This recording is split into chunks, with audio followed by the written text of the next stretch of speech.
and welcome to the AEW Dynamite review. We are the Dadley Boyz of WhatCulture. I'm Adam Wilborn, joined by Michael Hamflett and Michael Sidgwick, here to review last night's episode of AEW Dynamite. But before we get into it, if you're a fan of this sort of thing, make sure you subscribe to WhatCulture Wrestling on Apple Podcasts, Spotify, Amazon Music, and YouTube, where we do daily wrestling podcasts where we not only review AEW Dynamite, but also AEW Collision, Raw, SmackDown, the show formerly known as NXT 2.0. Pay-per-views, premium live events. We have interviews, roundtable discussions, and a roundup of the week complete with a very good quiz, of course, on WhatCulture. As I said, they're joined by Hamlet and Sidgwick to review last night's Dynamite, the 5th anniversary of this show, or the 5 years of AEW Dynamite. I never know what the right term is. Which is it? I don't know. Vince ruined it for me. He got it wrong, didn't he? And then with WrestleMania 25, they got it wrong and it confused everybody. Like what? The 5-year anniversary, I think, is the right phrase to use. It's been 5 years. But it's also its 5th birthday. Yes. Because it started... Vince has ruined this for me. It's not the 5th anniversary, because that would be 6 years? Yeah. Yes, okay. Well, anyway, 5 years of AEW Dynamite, Sidge. Yeah. This show was underwhelming to me. Moments were very, very, very, very, very good. Moments of it were very, very, very good. I didn't think that the main event was up to par. I thought the opener, I'm actually going to be really generous. Or, you know what, not generous. I don't feel like being generous. I never feel like being generous, really. I earnestly thought it was a good idea that moved me. And I know everyone hated it, and I understand why everyone seemed to hate it. At least on my timeline, and everyone's socials are curated differently. There's some stuff that I just thought, not really for me, or not really very effective. And yeah, they did here's 10 seconds of a great Dynamite moment. They just wasn't that great. Very, very good in patches, but not that great. And I did miss, that was I think it was the 4th ever episode, maybe actually the 3rd, that they did Pittsburgh. And it was the concession stand brawl between Cody and Jericho. And I think it was very much match. And it was kind of ridiculous, like, in a good way. They had like Young Bucks when they were just completely invincible, working best friends in a nice 4. Kenny Omega, Joey Janela, Lucha Bros versus Private Party, when he hadn't got used to seeing these acts on that stage, just wrestling at 1,000 miles per hour, and people complained. It's like you could still have that.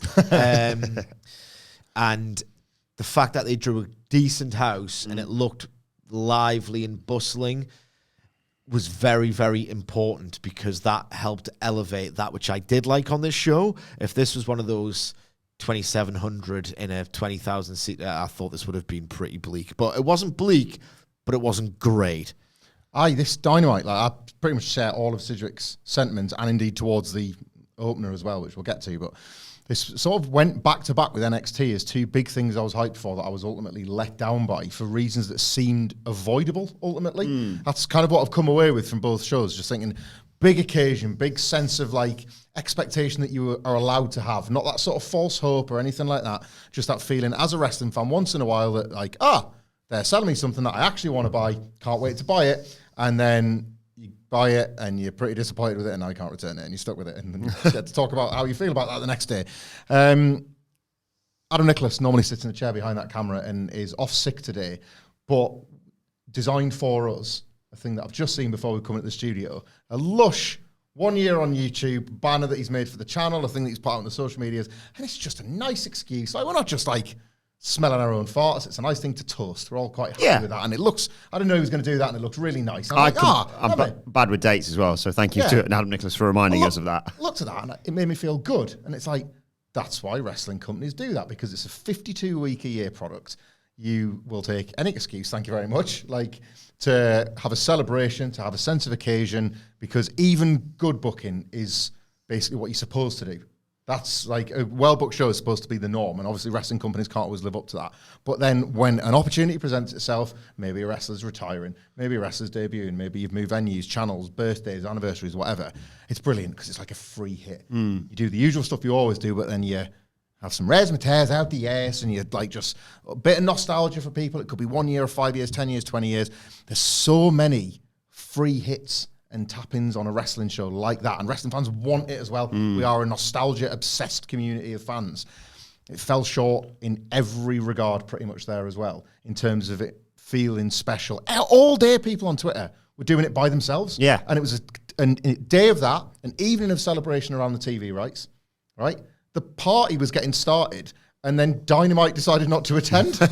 Like, it was a very weird day when you're like, God, I've loved this product. God, this product's been vindicated. What's this product? Like, that was the timeline of this Wednesday. Yeah, Sid, you mentioned they had the Dynamite moments peppered throughout the show, but outside of that, Just felt like they pressed play, right, border this now, stop, on the old video packages. They could have had a character, they could have done something like earnestly celebrating this incredible history, this incredible show that you've produced. It's also a time of reflection of, you reflect on anniversaries and stuff of the good times and the bad. And like even WWE on these sorts of shows, Raw 1000 has sent itself up a little bit, just as like it's a time of reflection. People remember the bits you thought were rubbish at the time, but it's almost funny now. You can look back and laugh, sort of thing. And WWE with Raw 1000, one of the best wrestling sight gags of all time, Mae Young's son in a hand costume. I'm sorry. How'd they do that? I howled with laughter.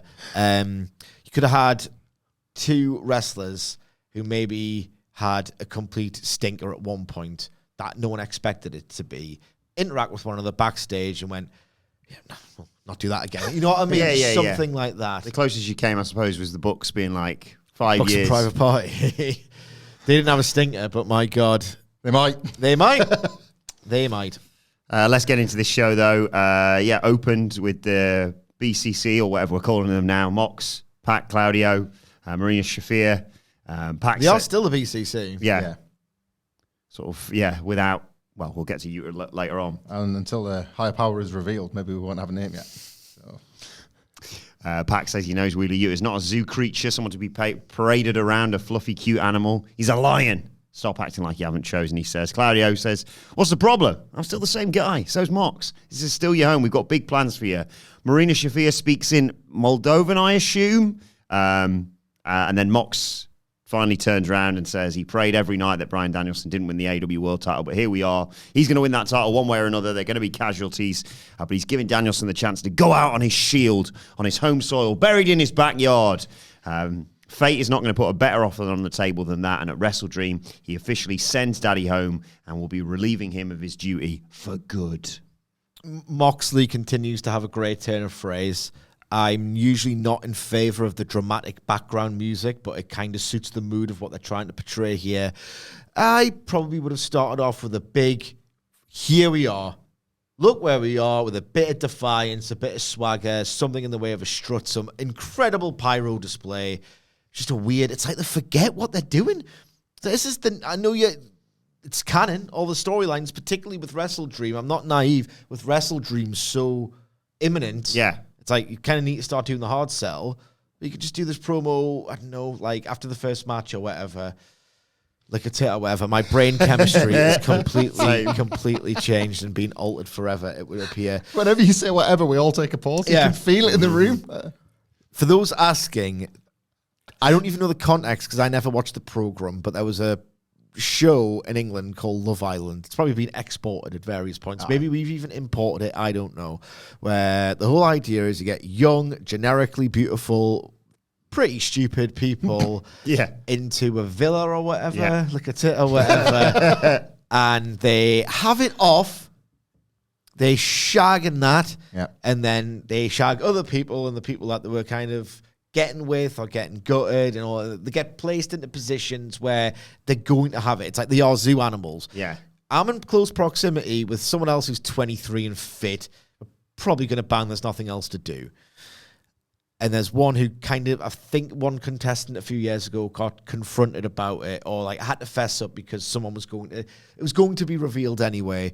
And this guy had like, he did a bit of, the old first or second base with a girl, and he was explaining to this other love interest what he'd done. He was fessing up, and rather than just say, I got off with someone and, I fondled and all that kind of thing. She tried to brush it off. Just, kissing her. And I licked a tit or whatever. And then the girl goes, what? Sacked her tits or whatever.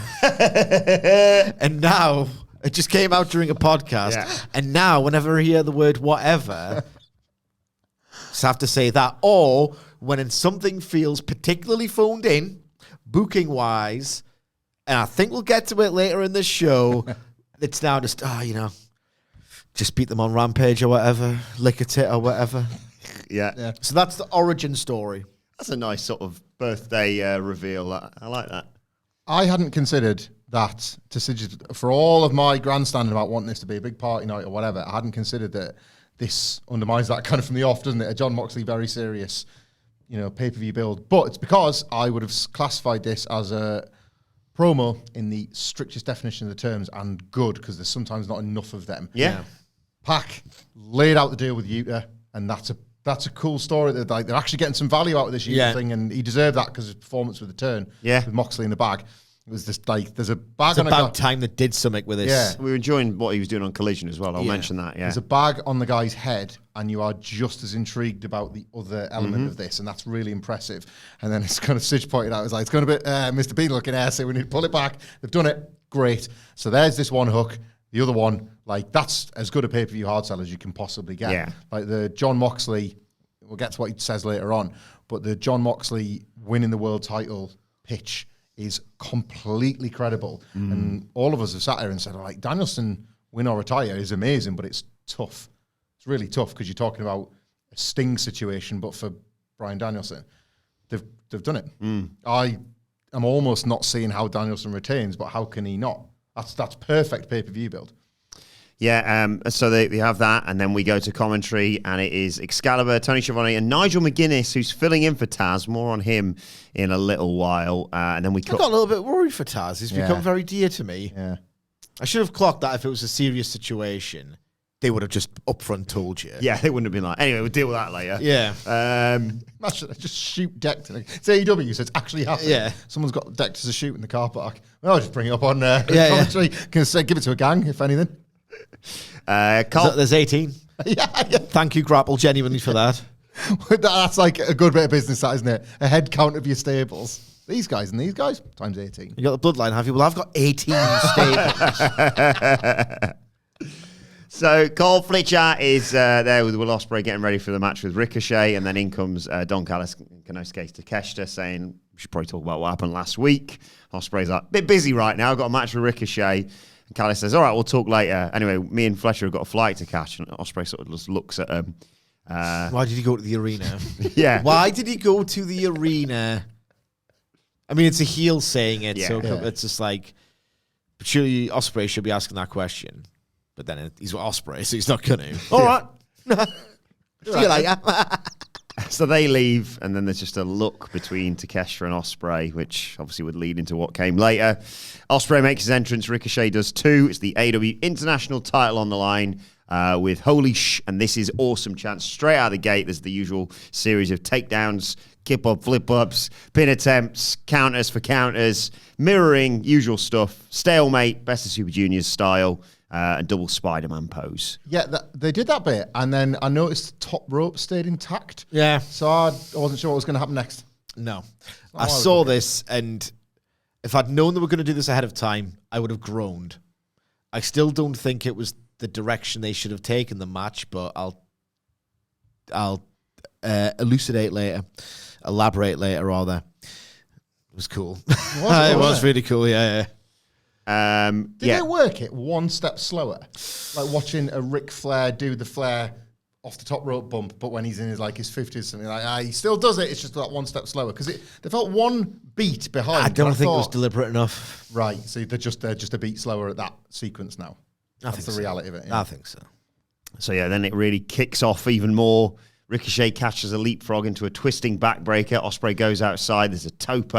Ospreay goes to jump off the barricade, I should say, but Ricochet meets him up there and hits a Hurricane Rana to the floor. Huge bab. That was a fun idea, that.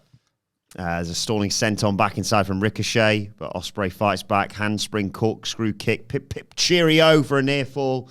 Some big lariats from Ricochet as he fights back. They do some wall walk enziguris. There's a standing Spanish fly from Ospreay, gets a 2. An Oscutter sends, or an attempt at an Oscutter sends Ospreay to the apron, but Ricochet follows him out, and they both crash to the outside to take us to a break. When we come back, they're fighting on the ropes. Ricochet tries a super Hurricane Rana, but Ospreay just nails the landing. So Ricochet fires back with an Oscutter of his own. Ospreay flips him off, fires off a thrust kick, rolls through a 450. A Hidden Blade gets countered into a Ricochet backslide bomb and Never seen that in my life. Twisting pile driver for 2. Ricochet wants Vertigo, his finisher, but opts for a Northern Lights locomotion, but Ospreay counters that into a Stundog Millionaire. Hidden Blade gets countered into a Snap Hurricane Rana pin, but Ospreay rolls through and hits a Styles Clash for a nice 2 count. That was an awesome sequence. Ospreay hits an Oscutter. Ricochet kicks out. Ricochet ducks the Hidden Blade, hits one of his own, goes up top, shooting Star Press for a great 2 count, 2.9 count. There's a pump kick to Ospreay, but he floats over Vertigo into a Poison Rana, which Ricochet just then immediately hits again. And Ospreay fires off a desperate Hidden Blade, collapses onto Ricochet. Both men's shoulders are down, and Rick Knox counts the 1, 2, 3 on both men. To take this match to a draw. The crowd aren't happy. Neither are the wrestlers, and they say they want to keep it going. And Justin Roberts thankfully announced that Tony Khan has said this match must continue. We'll have a proper finish. They both go back and forth as the bell sounds again. Ospreay hits a Hidden Blade, but as he goes to the pin, in comes Konosuke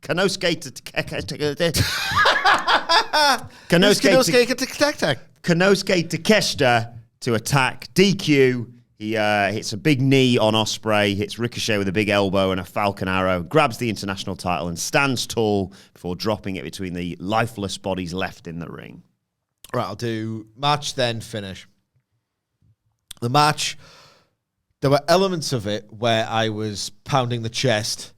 Oh my Sorry, I forgot God. to press that. Yeah. Where I was saying, oh my God, where I was making noises, where I was kind of vibrating with how cool some of it looked. Silly at times. Like there was certain, like, you've got to remember, it would like fire up a little bit. Don't just go straight into it, you know? Like, I'm thinking about the bit near the finish with that Poison Rana. Oh, I'm just getting back up straight away. Like, at least do a roar of, no, you haven't got me. Yeah. Or I'm still in it or whatever. Because that's what the copycats nick, and those spots are terrible, aren't they? Absolutely. There was moments of sheer ingenuity, the likes of which, if I've seen it, I've forgotten somehow. Like a backslide bomb. What? Those things just, that's an oxymoron. You know what I mean? It's not an impact. Yeah. It was just, that spot was incredible. The sequence that led to the Styles Clash was done incredibly well too. You got the sense that they were just sort of working each other out again. That they, put it this way, I didn't love this match.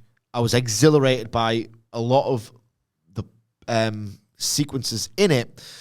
And yet, when I saw that backslide bomb, the first thing that popped into my head was do a best of 7.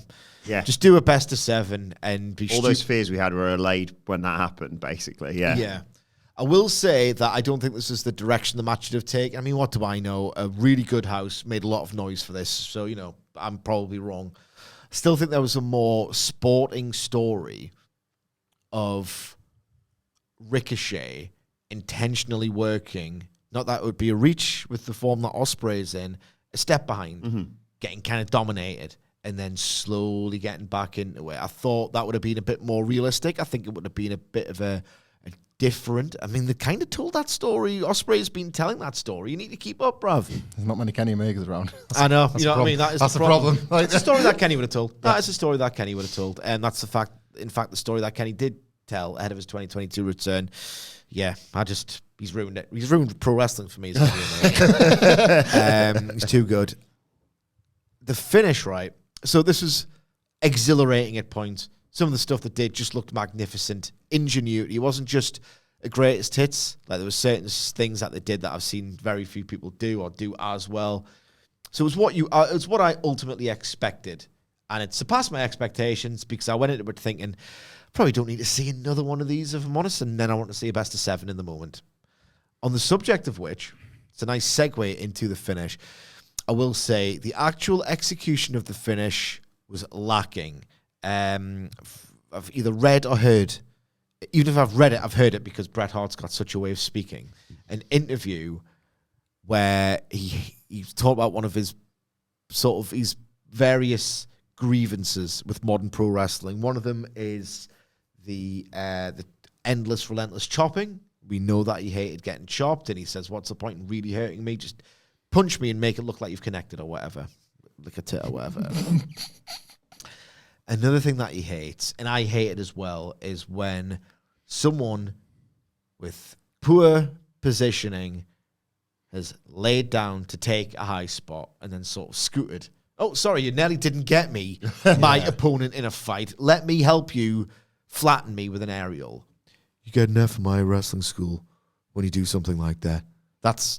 I've probably read that or heard it or both. He'll pick on anything that breaks the immersion, and that's one of the biggest. If you catch it, how can you possibly just be lost in the match if you see that? Yeah. And it's wicked. It looked like he took his jaw off with that hidden blade.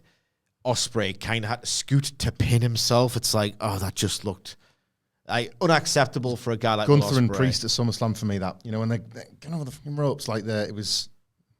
that's what's happening then. Yeah. That's what's happening. Sorry, I just need to beat myself here 1 second. I'm in a match. So I thought that was...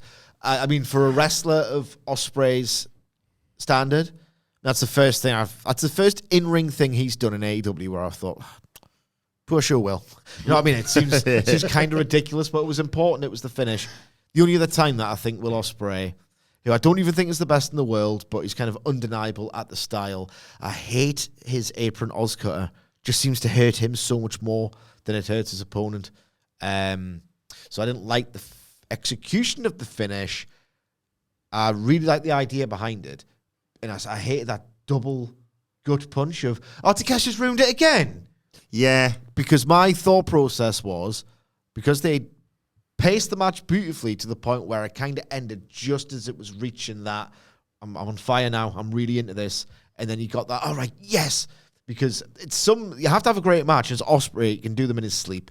You have to have a great match that peaks at the perfect time for people to be like, oh, that was the finish. And then that swelling belief and the realization of, oh, they're doing 5 more minutes. And then the people going crazy. Like, I thought they paced and timed all of that brilliantly.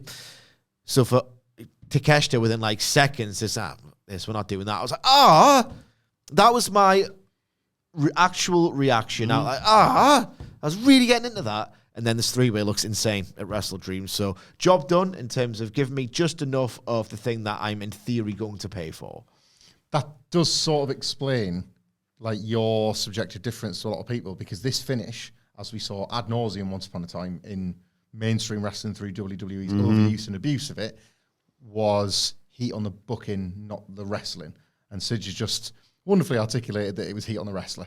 You felt angry at Takeshita, so the bit can still work as a way to get it. That once upon a time... Because I know I'm going to get 90% clean finishes. That's it, yeah. Like that now that we've got like a mainstream wrestling landscape that for the most part like has a good record with finishes. We've said this before, I can take a DQ account out every now and then. Yeah. But I don't think anybody asked for zero tolerance. I think Dynamite had to do it as part of we just cannot be them. We cannot be them. You've got to be the polar opposite, but then at some point it's like, well, there's a reason why they once existed when it was deemed a reasonable business practice, and we're back. I'd say we're just back there. I'd say neither company really makes a mess with them anymore. You get them in places, and that's what you get, is you get the heat on the wrestler instead of on the booking.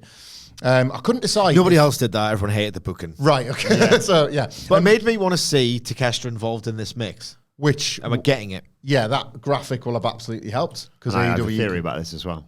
AEW can always roll out an incredible match, as they have done with this 3-way.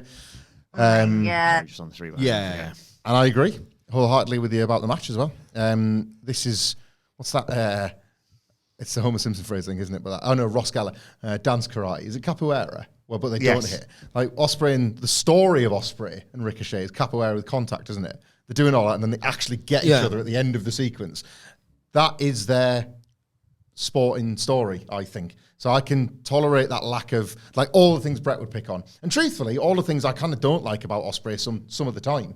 Ricochet is the one guy I can watch him against doing that and think, yep, this is what you used to do. You're allowed this anti-gravity space wrestling, and then, like... remember to sell again when you're wrestling this wrestler next week, or you're fighting for this title or whatever. And because it's those two, when you put them in a 3-way, I feel like Takeshita is being invited into the Space Wrestling Olympics. He can do it too. Like, so that the potential chaos of that match is magic. That's some good ass matchmaking. That is. So I'm with you on how things have all turned out. I'm not angry at the booking. Ergo, I'm not angry at the booking of the finish. Yeah. Allow me to just reach into my big bag of things I talk about all the time on this podcast. 1 second. Sorry, there's AEW introducing me to AR Fox. Shayna Baszler Elimination Chamber. Oh, here it is. The one DQ to set up a triple threat that I actually like. Do you remember this? Roddy Strong in NXT. I would repeat it for this one here. I think I agree, and I can understand. And I was a bit pissed off. I think it was Ibu, maybe. I saw tweeting saying, kind of do either or, draw or DQ. Not I thought both. the double It's a effect was whammy. great. Yeah, he's spoiling something. But yeah, but the mentality of Takeshita I actually get because, well, don't wait until, because he's got the match. He not necessarily won, but he's certainly looking like he's probably got the edge on Ricochet. He's just hit a hidden blade, hadn't he, when he attacked? Well, don't do that, because then you've got to fight Will Ospreay, one of the best wrestlers in the world, one-on-one. Makes Ricochet look a bit like a geek. Yeah, but he's not got... He does it to himself as well. He might have kicked out, but also the mentality of Takeshita is, well, why fight one of the best wrestlers on the planet one-on-one when I can fight him in a three-way? Not saying and not pin him, but think he's going to have his attention diverted. Focus on beating the guy that he's trying to prove he's better than, that he hasn't been able to in this singles match. He's gone to a draw. Yeah, arguably he can say, well, bruv, I had a match, man, bruv. But he hasn't. He hasn't got the 3 count over Ricochet yet. He's not proved he's not the little bro or whatever anymore. So there's an element in my head that I think Ospreay's 5-4 up in the series to say. Yeah. Which is a bit like, well, what story are you telling here? But I don't care. Yeah. Was the last one, the WCPW one? When they said that, I don't think they worked after the rope break one, because They did a follow-up Best of the Super Juniors in 2017. I know that. In the next, So the 2016 was the big. was the breakout one, wasn't it? Was the internet has been broken, So then they started touring it. never to be repaired sort of one. Then they did this. I think they did a Best of Super Juniors the next year. That'll have been after the According to Cage Match, it was the last one. Was it the last one? Yeah. There's one in May of 2017 in New Japan. That was the 4 3/4 one. And then, August of 2017. Did they never have a fiver? I can't see it here. Oh, I thought they had a fiver. It'd be a Oh, no, five. they did have. Oh, no, that's a 3-on-3. What am I looking at? What was Was that 5 of the 3-on-3? Young Bucks and Cole versus Seidel, Ricochet and Ospreay, PWG 2016. I've got Dave Meltzer star ratings imprinted on my brain for some ungodly reason. Office game within a game. What do you think the David goes on this one? 4-3. Yeah, you can't have that finish and go 5. Yeah, I didn't think it was a 5 anyway. Even a day, I don't even think it was a day 5. Yeah. And everything's a day 5. 2024 5. Moving on from that, though, we go backstage. It wasn't as good as last week's, tag with the Young Bucks, and that was Not by a half. mere 4-3. Oh, did you go 4-3 on that? Oh, yeah. No. I thought he'd go 5 on that. That felt like a 5. I felt like a day 5. Felt like I was watching Dave 5. Office game tomorrow, though. Yeah. For Fridays in the office of goated. I was trying to think if there was anything off NXT that would make it. Maybe the Street Fight. Oh, what do you Chicago maybe? Street You'll Fighter. give it 4.5. That bump. 4 for the bump. You literally heard it here You first. can have half for the coast to coast. So we go backstage. Renee Paquette is there with Camille and Mercedes. Money.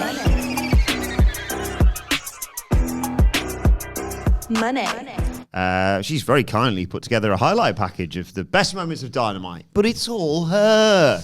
Because she says it's all about me, basically.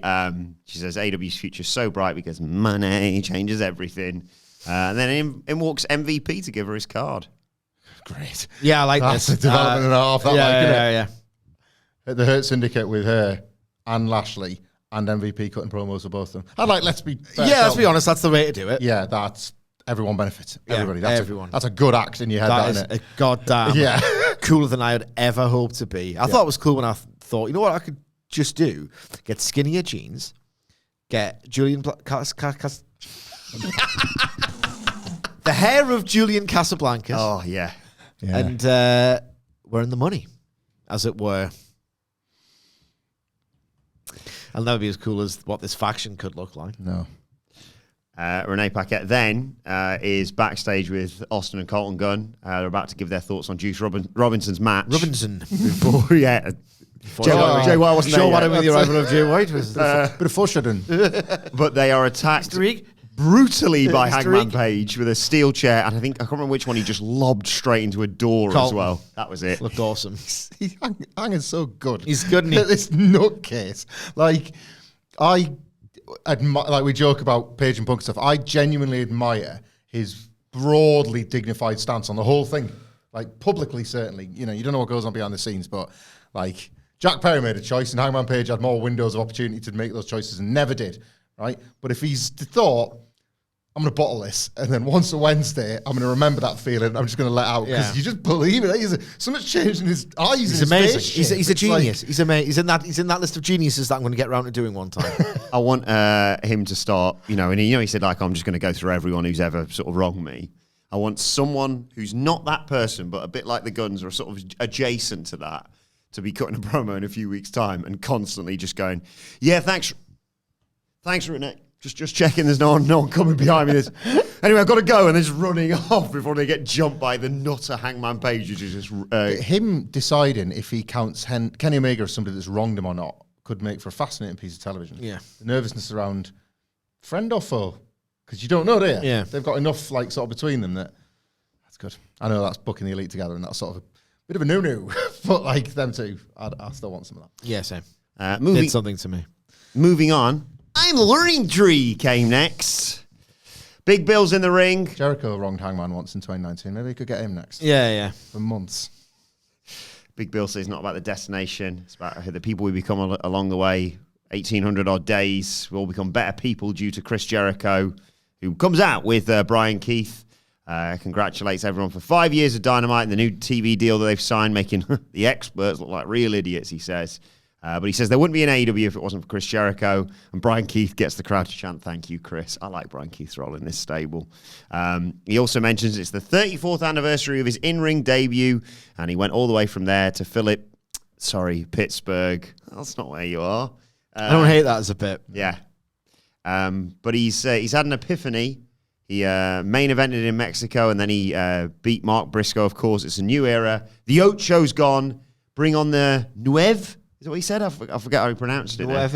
Nueve. Sorry, what's gone? Oh, how did we do it? The Ocho. Used to love it. Yeah. I did like it back in the day. I mean, people are allowed to have liked Chris Jericho when he was good. When he said about 34 years, I remembered 30. Remember how good that was? In Dailies, and he thought, here comes the turn, the frame picture of... The clown, and the clown got It's bricked. the clown that gets it, and they just keep playing the credits over like it was the SNL finish. Yeah. It's like 3 a.m. I'm like, I think I'm happy. Yeah. And I look out, it's still pandemic. But like, Dynamite was class again. And he challenges Mark Briscoe to a match, an ROH title match at Wrestle Dream. Out comes Briscoe with a conglomeration, but he tells him to stand down. It's between the two of them. Big Bill and Brian Keith follow, so it's just the two of them in the ring. Briscoe and Jericho. And he says, Papa Briscoe, Mark Briscoe, this is, says his dad taught him to be a bad man who doesn't make excuses. He could do that after last week. He had Jericho beat like fried chicken. But then, obviously, Big Bill came in and chokeslammed him through a table, and Jericho just rolled on top to get the pin. But he won't make that excuse. It was a tornado tag. It's all legal. Puts over Jericho on his 34th anniversary, calling him one of the finest wrestlers on the planet. And he wants to put that notch on his belt. The word of the day is consequential. And consequentially speaking, he wants to put his head on his wall. But Jericho cuts him off and says, you can't beat me, Mark. Maybe your brother could, though. Everyone knows Mark will never be as good as Jay was. And obviously this fires up Mark Briscoe, who twats him in the face and asks if Jericho really wants to go there, tells him to keep his brother's name out of his mouth, accepts the challenge, and says that punch right there, that was consequential.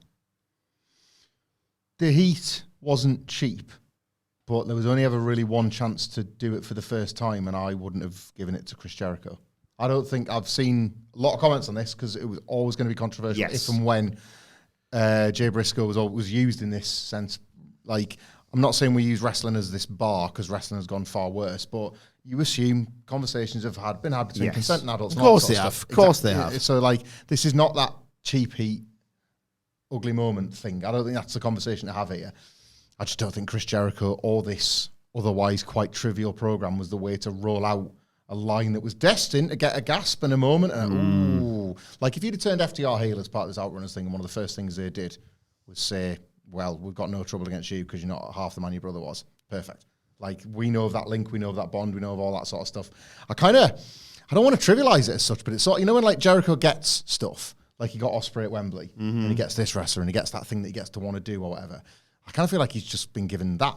And I was a bit like, not you, mate. Like, somebody else probably should have had that. There was another day. Like a picture like a heel Samoa Joe saying it or something. And I'm not arsed about the match either. So it's sort of like an opposite to the Moxley thing, where like a big thing has been dropped in here, like an atomic bomb, really, to like set up this, and it doesn't feel like it's fired me up to want to watch them fire up personally.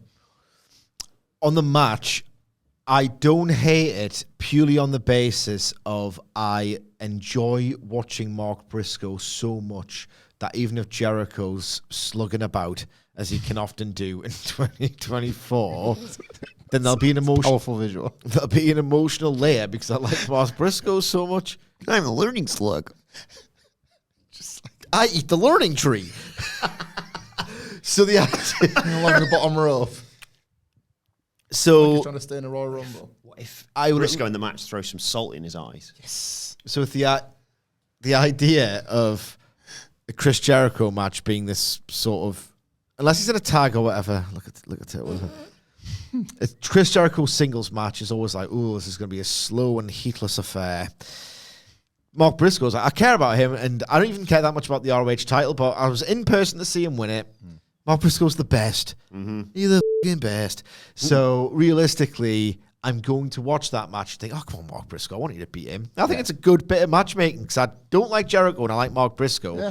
And I'm going to watch that match thinking, God, I hope Mark Briscoe wins this. I mean, that's Wrestling 101, buddy. That Wrestle Dream.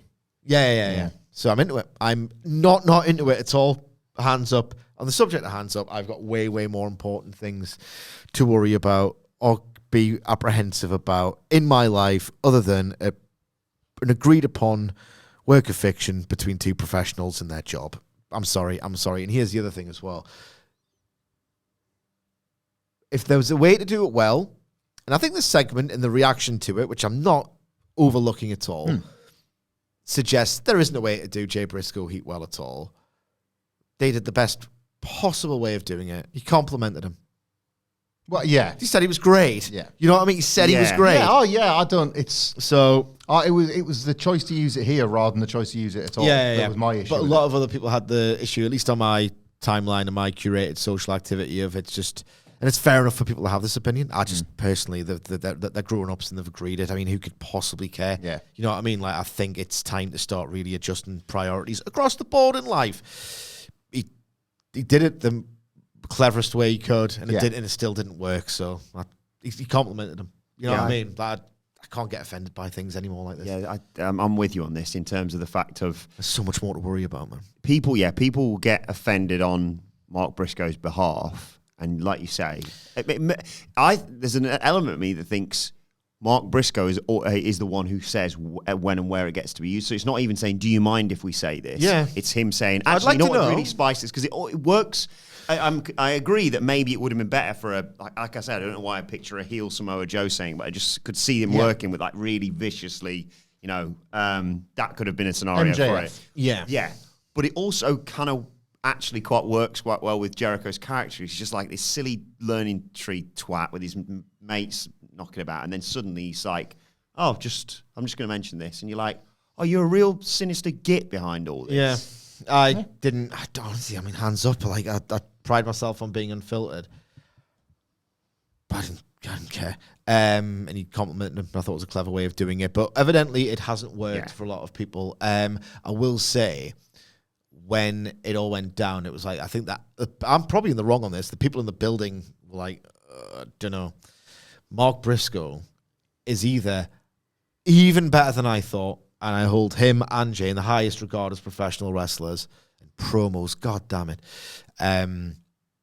Mark Briscoe is either even better than I thought, or he looked like he was second guessing himself for agreeing to this, which obviously has happened because he looked like really sort of upset. Yeah. And maybe didn't realize how it would make him feel in the moment or whatever, or he's just the best seller of all time. Tell you what, let's just move on. I've said my piece. We see a video of Darby Allin. He's sitting on the hood of a car talking about being 19 years old, riding a bus and getting gozzed at, basically. people chucking stuff at his head, and he went to deal with them, and then Switchblade Jay Watt came out. No, sorry, someone pulled a switchblade out and said, what are they going to do about it? And he says, look, I'm getting stabbed, and they had a fight. And he sees Moxley as similar to those people, basically. And that boss was the scapegoat boss. Lol. You live by the sword, you die by the sword. Talks about how Wrestle Dream was meant to be him versus Bryan Danielson, but it wasn't meant to be. People say he's the future of this company, but he's losing faith in himself. He's going to be there at the Tacoma Dome and issuing an open challenge. Anyone wants to build their name off of him, bring it. I've got nothing left to lose. You've got a big theory about this. Yeah, I've got two things to say about this promo. One, and here a Sidgwick personal anecdote. I was in year 9, I think. Year 9. And at the time, my best friend at the time lived a 2-3 minute walk away from the school. So we used to go, play GoldenEye or Mario Kart, have a packed lunch. I'd probably scram that on the way so you could get more time on the 64 and then walk back to school. On the walk back to school, something that Darby Allin described happened to me when there was 2 lads, year above, and one of them threw a rock at my head. Jesus. And he was, put it this way, he was subsequently expelled for dealing drugs. So I was never if you picture that kind of person in your head and then look at me, I was never going to turn around and go, you come on, Sam, I'll give it you. I'm not going to do that. I'm just, you know what I'm going to do instead? I'm going to go home. And then I was in year 10, 16. What's 39 minus 16, 23? 23. Oh my God, I am old. Every now and then for the subsequent 23 years of my life, I'm going to remember that moment and think, oh God, you should have got your head kicked in. You should have walked up to him, swung the jaw. I mean, it really hurt. And I could hear, a high-pitched noise for the rest of the day. So I was thought it hit you. I just thought when you said he threw it at your head, Jesus. Hit it in the back of the head. I could hear a high-pitched ringing for the rest of the day. If I could go back in time, I'd go and punch him, probably weakly on the jaw, and just get chinned. And at least he could say, You got chinned. You got knocked out. Would you advise your kids to do the same, though? No, the hell. No, me neither. So I think you got it right in the moment, and I think that you judge that based on how you would pass that information on as an anecdote if a similar thing happened to one of your kids. And I think, you beat yourself up over there. You know what I should have done is been a class action hero. In fact. And then the reality is, don't give your kids terrible advice about a potentially key moment that a lot of teenagers go through. Whoa. Let's not forget whose son we're talking about. Well, actually, James is ripped. James, tear the shirt off. Now throwing at the washboard, dickhead. Bounce back in the face and bludgeon. Yeah. He is ripped. Now, I just think, would I have just thought... Punch it, go on, punch it. Or would I have... Don't feel it. Inevitably got chinned. Yeah. And just lived with, the humiliation of that as well. Or, in addition to... Or would I have thought, I went down fighting at least? Yeah, we're all fight or flight creatures, aren't we? That's what they say. I'm flighty. I'm a flight guy. I'm a flight guy. I am a bird. I am a bird. What's the recent film? Nobody, the one with the amazing bus fight on there. But I love it. I think it's a sensational film. Because it's for people like us who couldn't do that live vicariously. You can't relate to it because I've just gone, well, guess I'm walking the rest of the way. This is it. I'm fight or flight with the frigging Goonies. Stay in, probably. I fly away from things that a lot of people consider fun, let alone actual violence. So that was my grim personal anecdote on the back of this promo that just made me, I would say 6 or 7 times a year, I'll go, So that reminds, thanks Darby, mate. And then you fantasy booked him getting an ass kicking of a lifetime that I now can't stop visualising. Yeah. So we know from the arrival of MVP last week, Shelton, that we were getting the slow rollout of the Hurt Syndicate. I'm pretty into it so far. Yeah. Now, Darby Allin has issued for Wrestle Dream an open challenge, which isn't going to be Beast Mortos or Hologram or, it's going to be someone who you've not seen for a while or, it's not just going to be, I think it might be Bobby Lashley. Oh my God. Now, given that MVP has interacted with Swerve Strickland and MVP is basically saying, I should be his manager because you let him down, it's not hard to read the tea leaves there. Swerve and Lashley are going to have a match at some point, yeah? And it's weird to think that Swerve isn't going to wrestle the Seattle pay-per-view So who does he wrestle if not this one that they've been quietly building with Bobby Lashley? Because in my fantasy booking scenario, Lashley issues the open challenge. You get visual contrast for the ages. You get Darby getting killed. Mm-hmm. It's one of those where even with no weapons or whatever, I'll see that nose to nose or navel to nose in the Darby's rail thin frame to that colossus, and I'd get scared. Yeah. Like, I don't even think Bobby Lashley has that most formidable intensity and aura. I just think what Darby would do to be a pro and get him over, and maybe Bobby away from WWE would be a little bit more like that, Who knows? Picture the Hurt Syndicate stood around a beating Darby, and they all just spit on him once. Yes. Then get the He's lying down there, just spit on his head and walk off, and it's like... Then get the photo. Don't forget they used to get the photos together. Get the photos together, yeah. They remember the Hurt Business selfie, like that, and walk off, and it's like, still happening, Darby, mate. Like, the world keeps turning. You're never going to win the world title. People are still spitting on you. You're a piece of trash. But then that ruins the other fantasy book where Swerve comes in to ward them off for the Seattle. Oh, that's pop. nice, yeah. The Washington Because the Seattle, Pacific Northwest and all He that. could get both. He'd absolutely do both. He could. They've done that, and then he's like, all right, that's enough. I don't mind breaking into people's homes, but don't spit on guys. Yeah, Gosling's where I draw the line. Yeah. I'd have got such a bollocking if my folks had seen me spitting as a kid. They had a real agenda against spitting. They hated it. Like, oh, disgusting habit. Never want to see you doing that. Like, let's watch the football. Oh, every football does it every 10 seconds. Yeah. It looks cool. I spit all the time, mate. Yeah, you're a spitter. You're in that, chicks. You haven't that, chicks? Spit. Didn't care. Did not care. I didn't give a damn. Let it wash away with the rain, like your emotions. Yeah. The ones that you cling on to 23 years. Swallow them all down.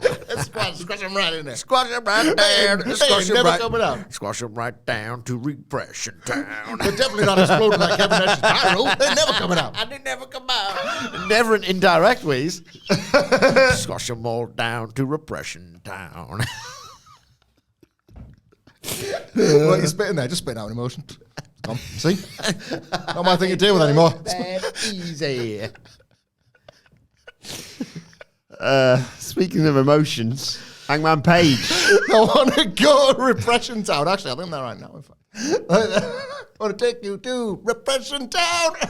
Is that what they say when they go to that place? Yeah, it's Repression Town. Repression down. Next stop, Repression Town. Oh, God. So yeah, Hangman Page. So we've got Repression Town, Parts Unknown, and that place on the wrestler bus timetable, the different places they could all go to. And everyone on that bus is bloody hungry, let me tell you. So they're absolutely They're starving on that bus. There's no food on the bus. The food on the mega bus, you have to go on a train for that. Trolley's not coming around on that bus. So yeah. Good stuff. Good stuff. Hangman Page jumps Juice Robinson on the ramp. The leather strap gets pulled out. There's whipping. Robinson tries an axe handle off the stage, but Page punches him and tells the referee, "Shut your ass up." Can I just say, stop? Can I just say, thank God someone has thought of doing axe handle. Yes. I don't know how many times I've said on these podcasts and in written articles, the Flying Nothing's one of the worst wrestling inventions. Like, Bret Hart would fume at it. It's like, oh, what were you trying to do in there? Right? I've always said, why don't you just do a flying axe handle? I know it's not the most fashionable move, and you might not get a star rating for it. So I'm becoming that person. You know when people say, I know the older you get, the more conservative you'll get. I don't. But with wrestling, the older I get, the more I get a little bit angry and cross. It used to be better. There's like terrible Facebook memes that Nans share and stuff Yeah, like that. yeah. Back when you could do this, but like our version that is like the Dynamite Kid selling or something. Yeah. Back when it looked like this. I mean, I'm not being funny. You seen that clip of freaking Dynamite Kid dropping the knee on Bret Hart? Looks like his face is imploded, but guess what? He hasn't, because that's just the magic of the work, kid. I don't... It's probably a thing among wrestlers where can't do a flying axe handle. What is this, 1982? What am I working for, Crockett? But if you do it once, right, you could establish that it's in your arsenal, and then if you try and do it off the top rope, you're not just jumping into someone's foot, which is dumber than 80s wrestling will ever be, pal. Uh, Such an old Dickhead me. Page set up a... So thank you, Juice Robinson. Yeah. You know what else? Juice, while I'm talking to you now, addressing you directly, an incredible working punch. It's not breaking news. Yeah. But he's so good at it. Great faces as well. Who do they compare him to? Macho Man and... I can't remember the other one. Bruiser Brody. That was it. Which is nailed on as well, Yeah. by the way. Yeah. I used to love that, like when he used to tee up like the left-handed god a bit more as a babyface in New Japan. Yeah. I just bought it. Yeah. He was killing people that thing. It was He great. stood out because no one really did them in New Japan. Page sets up a table, tries for a pile driver, but Robinson backdrops him. They brawl into the crowd. Page gets smacked with some beer and That was popcorn. very clever given what would come later as well. They finally get back in the ring. The match begins, and then we go to break. When we come back... when we come back... Maybe we'll talk in more detail about this when we get to the hook bit later. Excalibur informs us that Taz was attacked by unknown assailants in the parking lot earlier on in the day. He's receiving medical attention at the hospital. He's headed back home to New York, and they kicked the leg out of his leg, basically. But we'll talk more about that when we get to hook later. I like how they made it seem believable. Sorry, because I will forget this part where Excalibur, when Taz said, you know, not exactly like this, but in that colourful Taz way, that my knee isn't good. That just feels like Taz has texted him saying, my knee's Yeah. And it just felt like a more real way of getting it's not it like across. him going, Ambush Jones over Yeah. Just Take- an extra little wrinkle that Yeah. you want from AEW. And the mates and all. Yeah. I like it when wrestlers feel like real mates. Yeah. And when you would expect them to be. And you want them to be upset by it. Yeah. So. And they have answers for stuff, rather than when they used to be like, hey, Renee, what's the deal with Dean, huh? What's going on with him? Huh? He's got a bit cuckoo. Or like some magic You power. like at home? Some like magic power wrestler would do something to one of the interviewers. I don't know, Josh Matthews got possessed by the Undertaker and he was backed out of calling Taz. Well, somebody should do something about this never happening in human history thing to our colleague, but I mean, we got the dicks in action next, so SmackDown rolls on. Robinson fires up with some jabs. He wishes Page a happy 5 years, tries a corner cannonball, but Page moves, so they go out to the floor. Page drops him face first into the apron, but he takes too long, and Robinson hits a spine buster onto the apron. Really horrible looking cannonball against the barricade. Get back inside. Top rope crossbody from Robinson, but Page catches him, rolls through, and hits a fallaway slam into the turnbuckle. He wants an avalanche deadeye, but Robinson gets free. Powerbomb gets two. They trade Juices Loose and deadeye counters. Page holds on to the ref for leverage. The old mule kick, low blow. You'll love that in the dub. Buckshot lariat gets the 1, 2, 3. Do you want to talk match, and then we'll talk post-match? Yeah. I mean, the first half was miles better than the second. But I liked, if nothing else, how they used the table as the establishing thing. That isn't a wild table has appeared. You know what I mean? So I thought that was really good. The punches were nice. This is just a nice TV match for what it was. It did. The comeback suffered because that was one of the weakest apron bumps I've seen in quite some time. You never believed that Juice was going to be in it. But it just felt like I'm up against Hangman Page. He's better than me, and he's a lunatic. I'll try and kick his ass before the bell or whatever. I'll cheat. Why not? I'm Juice. People like that about me. It felt like he was in it to survive. Just a nice bit of character work on both sides of the ring there for me. I thought Jeff. it was better than it had any right to be. Like, I watched the match from Collision because I had to know, and I wish I hadn't known. Did you watch anything else from there? No, not yet. Don't bother. Yeah. Nope. Some of it. No, you should watch MXM. You should watch MXM segment just so that thought of the power's back, when it goes into your head, just get straight back out. I got to know. Gotta know. It was a massive letdown. For a multitude of reasons, and it set the worst possible tone for this, and then they fixed it in the match. Yeah. And I think they were coming at it from a disadvantaged position. Yeah. In that regard, like a real success. This one of the highlights of a Dynamite I didn't think was all that interesting. So they did pretty well, all things considered. Post-match, Page tells Aubrey to scream. Scream. Takes off his belt, wraps around Juice's throat, and tries to hang him over the ring ropes. When Believe him that he wants to kill people. Wait a minute. What's he called? Trivialise that then. I'll trivialise Roman Reigns if you want. I did think, why have you done? I did watch that. I think It's such an amazing spot that, and then I was like, leaky. why did you have Saraya try and choke someone with a keyboard cord? It kind of undercuts it. Oh my God, have you met the bloody AEW agent and crew? Well, yeah. This They haven't met each other. That's the problem. Yeah! One's got to that place, the other went to repression time by accident. They thought they were going to the same destination, but no. It's probably because they were starving. Can't concentrate when they're hungry. You're not yourself when you're hungry. I'm starving. You hate So that match many more than weapons any in other match this AEW, year, isn't don't there? you? I think the Saraya's rules match is one of the dumbest gimmick matches I've ever seen. It's the thing is about your It's like dumb, but sometimes like they hate each other really hard, and it was quite cool. the repeat, This is nothing against Jamie Hayter in particular, but she does hit hard. But like, it's not just your repeat complaints about this match. Like in the office, I don't know how you were with it on the review. I'm going to listen to this review, I think. Yeah, we had a fun time on This that sounds real review, bad, didn't right? But Real bad. you sort of hit it from a number of different angles, different ways, as if it's sat with you. Yeah. I sense that you're thinking about it. I like it sometimes. I can 'cause feel you're the able to anger wash that this sit- away sometimes, and I sense me and Sid sometimes sit with our wrestling anger a little bit more. But like a couple of different times, you were like, "Yeah, it was this bit actually." yeah. Like Might the- have buried you on this podcast, actually. What, the Yeah, collision probably. one? The power's not back, mate. yeah. I could feel the anger that Sidge definitely felt when they had the Drew Dolph I can do anything, you can't do anything match. So dumb. Same sort of emotions basically. I'm allowed a 4 It's count, just you're like- allowed a 2 count. Now try and win. Yeah. He'd have said, you've won the world title. Well done, Dolph. I can do anything I want. Can I still claim all you for the win? I mean, yeah, but... Oh, yeah. See you later, guys. It's just like, I'm in the win, calling for old Drewski. do you know what Want I'm, a brisky with Drewski? do you know what I'm going to do is I'm going to hit Jamie Hayter with a keyboard.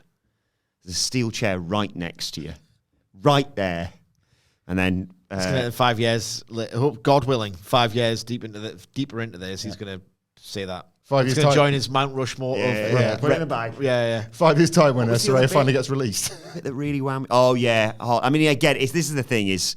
It's stupid to really complain about this because they're the stooge. Oh, what you bloody like, you two. Harley Cameron has a moment to attack Saraya from behind. She has a baseball bat in her hands, and she uses that to jump on Jamie Hayter's back and choke her. Just there in the back. I mean, But I get it. It's a good job there's not a security railing right behind you. Really good job. Sal Triple H and his sledgehammer and his fingers were so tough. It's like, you do not want to feel these fingers when powered by a hammer, sir. Let me tell you. So anyway, Juice Robinson's being hung over the ropes where we left it. But then Switchblade Joe White's music hits. He's back. Page obviously thinks he's going to come out through the entranceway, but Jay White appears from behind, takedown, strikes. Page tries escaping through the crowd. Jay White goes after him. Goes to the eyes and eventually spears him through the table that had been set up earlier. And they do a nice guns up with Juice and Jay to close out this segment. I'm into this because who wins at the inevitable Wrestle Dream match? How much do they want to go with Jay White? I'm interested on that level as much as I am the story. So it's unpredictable, I think. They'll probably signpost it next week on Collision. But who knows? But at present, I'm not into it. It's like a supercut, like sort of I'm into this because who wins, like sort of 8 days later. Oh, Hangman then. It does sort of create a not entirely ideal contrast between peak New Japan and current AEW because Jay White turning babyface should be a pretty big deal. Like he was staunchly a heel, staunchly. Now he's just like, oh well, heel turn didn't work, turn babyface or whatever, like a tit or whatever. So, it's something new. People like Jay White as well. Good chemistry, these two as well. Yeah, they've got good chemistry. I just wonder what his stuff looks like as a babyface. Yeah, like all this. He's kind of done it situationally, I Yeah. feel like, with a bang, bing, bing, ging. Bing Binging with sort of baby faces, and he was part of that. He's got like such incredible snap that actually lends itself to babyface, but he's always done it in like a cut-off way. And like He's a one way. of the better cut-off guys in the world. So I wonder how we can apply that. I do love, it's him and Juice have got this, how are they wholesome, grotty bastards together? Somehow there is a real wholesomeness to their relationship, and they're nasty rat bastards that you wouldn't want to cross. It's their chemistry is great as well together. It's nice to have him saving him. Renee Paquette's backstage waiting the scapegoat bus. Here comes Jack Perry, and he's met by Katsuyori Shibata, who who plays the message on his phone, challenging him to a TNT title match at Wrestle Dream, which is in, of course, 9 days.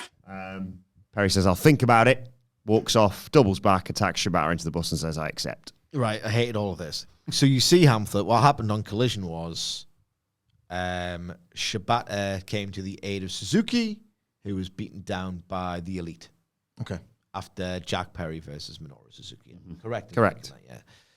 So what's happened now is Shibata has just gone to the next arena for the next taping and as well, it's camped out here. Presumably his tent was just out of shot because he was just magically there. You know, it's just this thoughtless American wrestling bullshit that is just not a layer of thought goes into half of this. He's just there or whatever.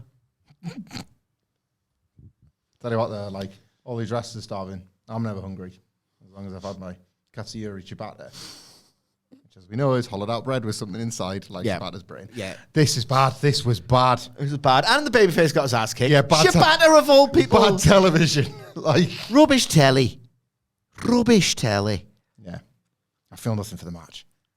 Like, nothing for the match. This is like that. I can't wait for Jack Perry to kick Shibata's ass. Yeah, it's got that real... This is not going to do him anything. No. Like, Jack Perry had A good career when he was a babyface. a not great match against Bryan Danielson that was wildly overrated by some, I think. Right? That's 4 3/4 stars, mate. 4 and 3. It was just a bit soulless, wasn't it? Yeah. Doesn't matter how well it was executed. Yeah. And some of those bumps were unbelievable, Jeff. But he's done it. Yeah, he took a great, He's done it in like babyface roles as well, where the idea of it is important, but then it plays out when it isn't. Like he had friggin' it was Sonata at Forbidden Door that turned him heel, wasn't it? When he lost out on that, they just sort of happen in front of you. It's just there's nothing to it, and that's going to happen here. And once upon a time, Shibata is absolutely murdering Perry to the point where like people like the Young Bucks coming out in tears. Yeah. Please stop kicking his head into minced beef, please. And now he's just going to like grab his tights or whatever, lick it, whatever. Yeah, 1, 2, 3, yeah. kicks the belt. Like it's so rubbish. That's bad. Real bad. We get a Bryan Danielson promo. But it's the Wrestle Dream Inoki connection stuff, so I think they feel like they must get Shibata on the card. Maybe he's a tribute that can have someone come out like Inoki did in that thingy match and just call it all off. Yeah, This yeah. is rubbish. It's boring. Stop it. Danielson talks about one sentence running through his head. F John Moxley. This isn't Moxley's world title, though. He realizes it's not my championship either. It's the AEW World Championship. This is where the best wrestle. This is why he challenged Kazuchika Okada. He broke his arm, broke his orbital bone in their previous matches, but he never broke his spirit.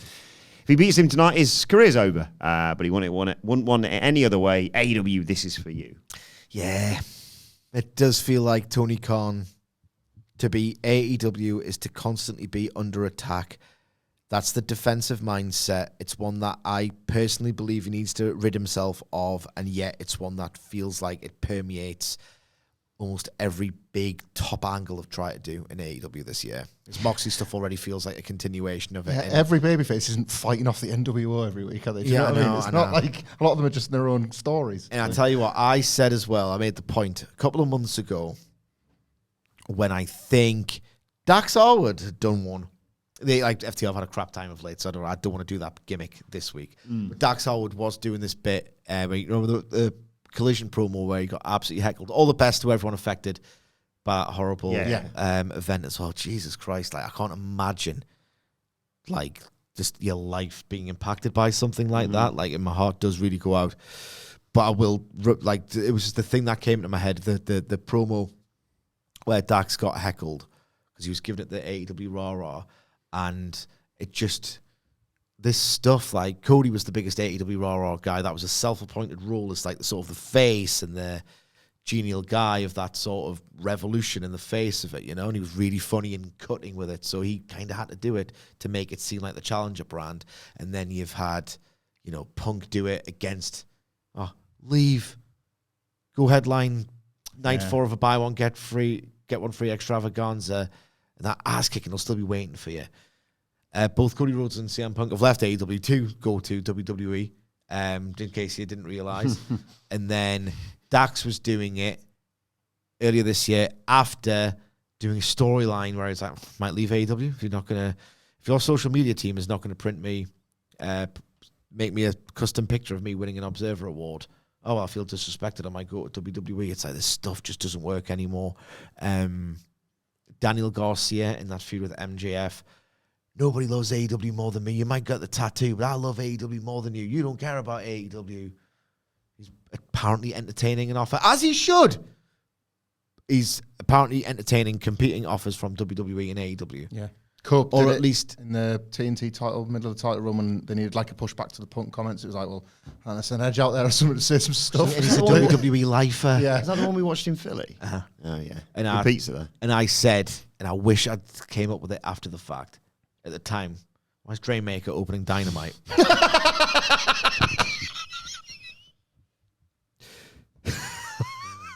you remember the? Was it the Billy Gunn match where we went? Yeah. They do know they're out of commercial, right? I was watching that in a bar and I was pretty pissed. So I kept having to check myself. Going like, it was in Brooklyn, having one of the best nights I've ever had. But the wrestling's on the background, theoretically making it even better for me, right? I watched it. Well, it's AEW, mate. So. Like, back to the pint, having a chat, back to the telly. Have they bleeped the he's still just kicking his ass. Like, I definitely looked like a good 10 minutes ago, and he was beating Jay White all over the building. I've said. Can you fast forward it a bit? I have said this a million times. Because I've got this thing about I've done experiences. I just want to know what it's like to go to America and just watch a wrestling show on telly. Yeah.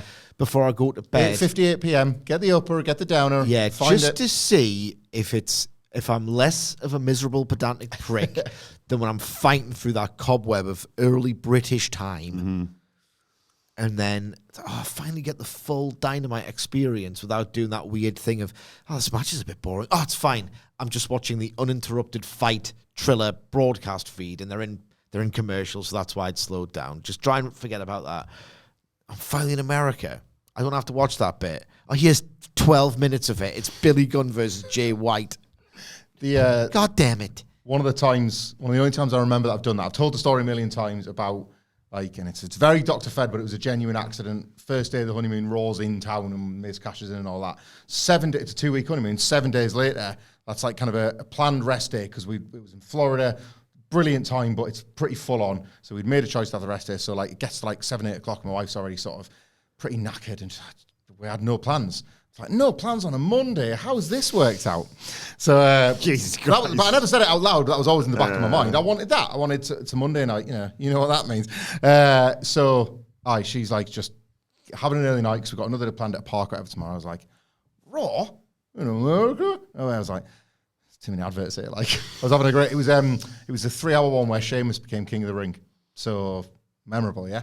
But too many ad breaks and too thick and fast. I wasn't as conditioned to them as I am now because obviously nowadays I get that satellite in my house and I very, very legally I could fly to America and watch on TV. But it was a bit much. It's like I feel like I've seen about like 10 minutes of Raw before there's more medication. It sounds quite frightening. And that's why snacks that in the next ad break I'm going to go out and buy because you've sold me on a dream. And that's why I'm a little bit done with AEW as the storyline driver stuff, which is Mox stuff. Shane McMahon, innit? We'll get to it. Bloody hope so. We'll get to it. You're not thinking of the whole pie, Jenny. That's what Mox is talking about when he's riddles. It's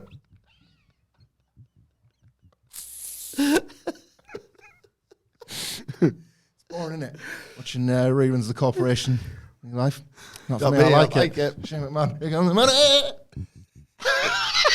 Oh, bye, Johnny Mullet's got me.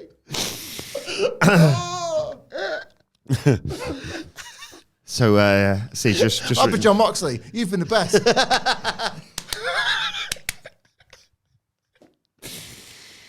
Sid's just looking through my John notes Moxley is here. David Brent. I'm going to live with that for days. You're not bringing Shane McMahon here, are you? Oh no. So, you said later in the show, I said earlier in the night, I prayed that he didn't want to win that world title. So you can imagine, a week before Wembley, John Moxley and Danielson are hanging around. Goes, I think I'm going to beat Swerve. Yeah, me too. I really hope you do it, man. the nose thing. He goes back to WWE and like Roman's like Neil. He's like sort of treat the locker room to like some really gorgeous catering. Looks a bit rich, isn't it? I prefer a flan. Yeah,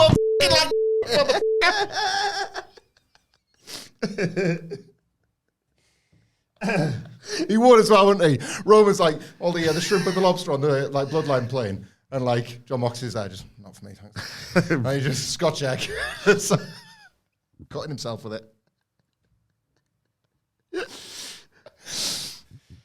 Back to Dynamite. Well, that's the new money stable dead. Good. We've been looking for a name. Wernham Hogg. See, just looking for my my notes here, and Oh God.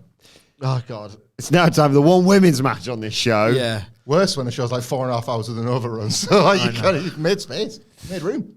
Britt Baker versus Serena Deeb. Hometown pop, obviously. Britsburg. Obviously. Wonderful the first couple of times, that wasn't it? It's amazing that they had this. And 8 towels this time. It's so true. Like, don't you do that over there? We only learned this a couple of years back. You bored of it now or something? Well, presumably the games are still doing, not for this match. Yeah. Terrible towels. That's very funny. Early attempt at a lockjaw from Britt Baker, but Deeb gets the ropes. We see Mariah May's watching ringside, which perks Nigel McGuinness up. Baker gets the ropes as Deeb works for a half crag. Half crack. What's that? There's a big lariat that takes us to a break. Ripcord elbow when we come back from Baker. Hits a fisherman suplex for 2, puts on the glove, but takes too long. Deeb gets the bad leg in the corner, hits a dragon screw. Snap German after avoiding a ripcord elbow from Deeb. They trade lariats. Deeb wants the Deeb tox, but Baker counters into an air raid crash. They trade submission attempts. Deeb gets cut off up top. Avalanche air raid crash gets 2. And Baker finally gets the lockjaw, gets the submission from Serena Deeb, who attacks afterwards and puts her in a half crab before Queen Aminata hits the ring to make the save. Form an unlikely alliance now with Britt Baker. This wrestler's teaming with. More of that, and then they'll forget about it for the next lifetime. Not so good, Al. This was just Baker looks rusty. Deeb's not over. The bloom's off the rose with Baker in Pittsburgh, and it would seem everywhere else. This was a sad time. Kind of nothing happening match there. And then you see Mariah May in the crowd, and you're thinking, oh, God, not giving the title to Baker, are they? And they're not, so they're just having the match as a big win. That might, though, because it's not working for Mariah May. I would be very surprised if they'd give up that project that soon. This was a failing upwards thing of, well, she lost to the secondary title at All In. You beat the person everybody else beats, ipso facto world title. Yeah. Yeah. They do it on wrestling all the time. Like, it'd be remiss of it. Like, they did it with Bron Breakker. I'm Bron Baker. Bron Breakker on Raw. It's just a wrestling device, but I don't like it on either channel. Aye. Well, you got Willow. Yeah, Willow as well, yeah. Directly with Mariah because she lost the stat. She's just like, I'll go for this then. Twice on the same back-to-back segment. But before... So Ryan May's next 2 title defenses, as indicated by this, are Willow, who she's just lost, and Britt Baker, who's just lost a bigger match than this. Rankings made it good. Yeah. Before we go any further, though, as I said, one women's match on this show. Before we get to the name of the game, though, so do you have to get to the aim of the game? Yeah, we do. The aim of the game is to identify to the hour, minute, and second the first time. The hour, minute, and second the first time you hear the first note, the first entrance theme for the first woman to compete for the only women's match on Dynamite, with the idea being that traditionally it would always settle in that 1 hour to 20 to 25 minute range, with the idea being, come on, boys, what you doing? What you doing? It's what cynical this. It's like you're trying to get the birds out the way before the bloody main event has come on, with the idea being, look, I know you want to see the lasses and all that, but the Wokes will kick off if we don't put women on. So what we'll do is we'll just tuck them right before the main event. And yes, they've swapped it round to try and be evasive and make it seem like, oh no, that's not what's happening. Brother, that is what's happening. And you think, I know what's happening, but it's a bit confusing. Could you jinglize it for us, Sid? Sure can. Don't worry, guys. This is just AEW's thought process to me. This is what I feel cynically that they do. And this is what, in jingle form, I think that they do. Don't worry, guys. When the women come out to play, the main event ain't too far away. That's the name of the game. The name of the game is, well, I'm not beating Wham this week, so it's Ladies' Night, and I'm thinking, oh, what a night. Sige, can you run through the guesses? In Ace ascending, descending? I don't know. I'm never going to learn it. It's not a bit, you know. No, I'm not. Still haven't I learned know in real life what it means, Yeah. but in time? Oh, Who knows? It's been 5 years' time. And I'm still going to learn it. Who was that by, Wilbon?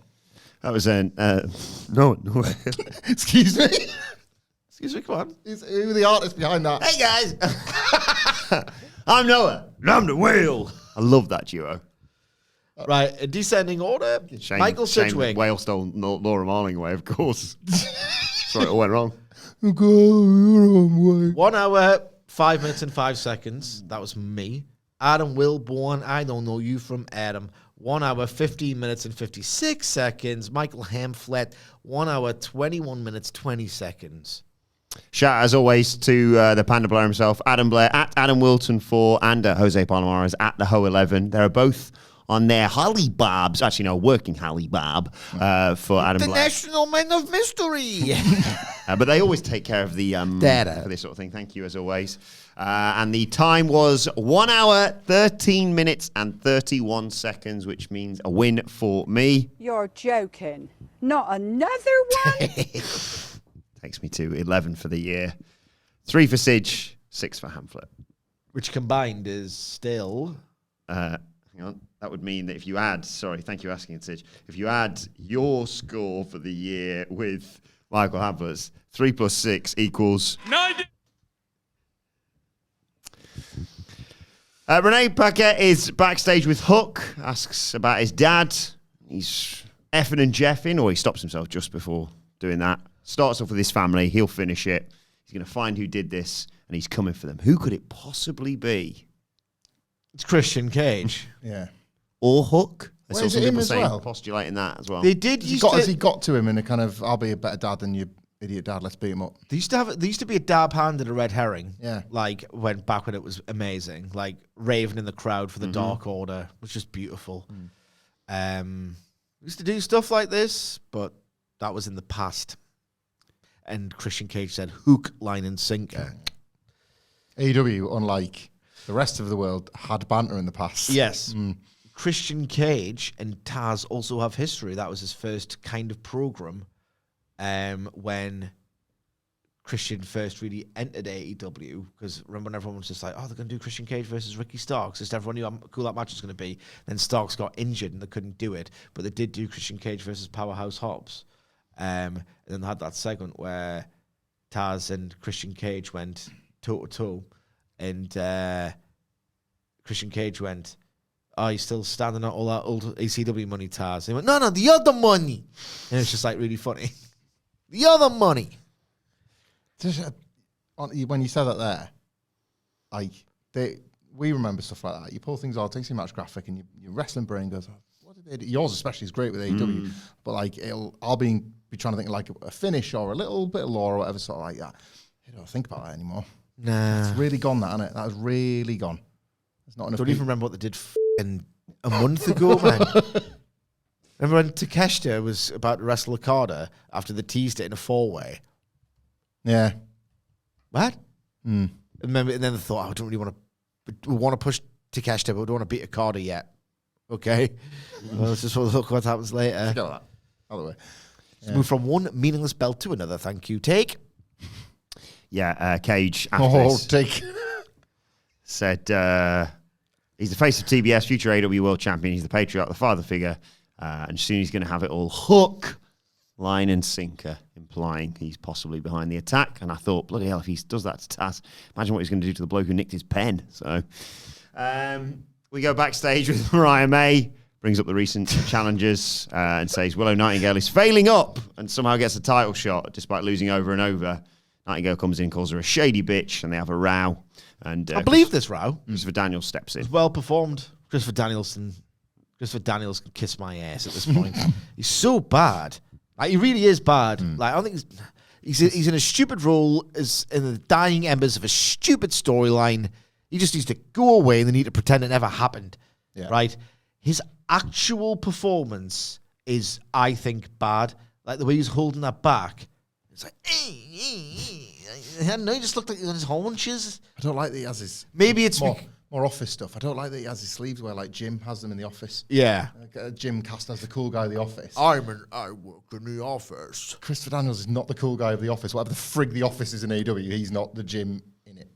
I wouldn't imagine. No. Maybe that's what we do for the podcast tomorrow. We're trying to think casting AEW as the cast of the office.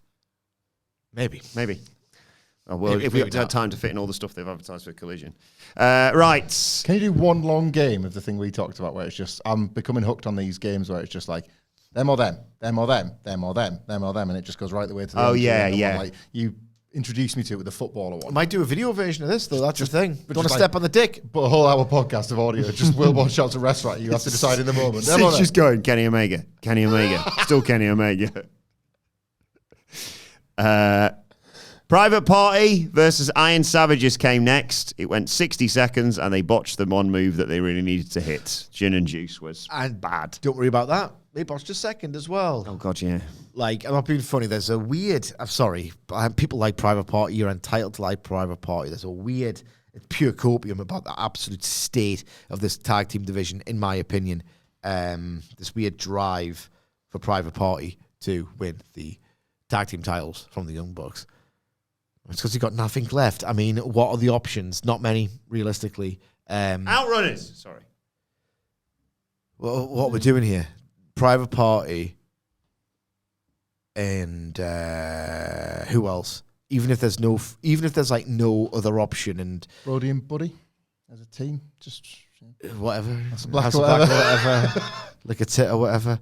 Like, oh my God, the botch the finish. Oh dear. Because it's in a 60 There second. he is. It's in a 60-second squash. You cannot be botching your finish. Oh dear. They also did a air quotes, if you're not on YouTube, stereo dropkick, where I think Mark went through his in 2022. And Isaiah Cassidy's just done it this year because, oh my God, they're on a different book, let alone different page. You cannot be having a squash match this bad. You have to nail everything that you do because that's all you're doing. Especially when you then follow it up by saying, we want the tag titles. Every bit of this, I hate with all my soul. So, Private Party, who are a shadow of their former selves, well done. By the way, can we just have a round of applause? Stand up. Stand up. Round of applause. A round of applause. A well-earned standing ovation for the absolutely incredibly effective job that Matt Hardy did with their career. Bringing on the young guys. That's what he was there to do on it. Actually, encore. Encore, what a phenomenal job you did. What a phenomenal job you've done. Hey, Matt, the three talking heads on the television are clapping, yeah. What a phenomenal job you did of giving them the rub. They've got so much bloody rub now that they don't know what to do.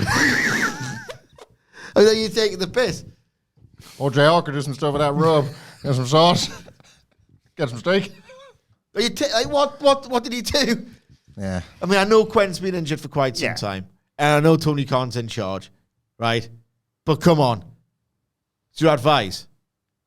I've been listening to you daily for what? Well over 9. What's 365 times 3.5?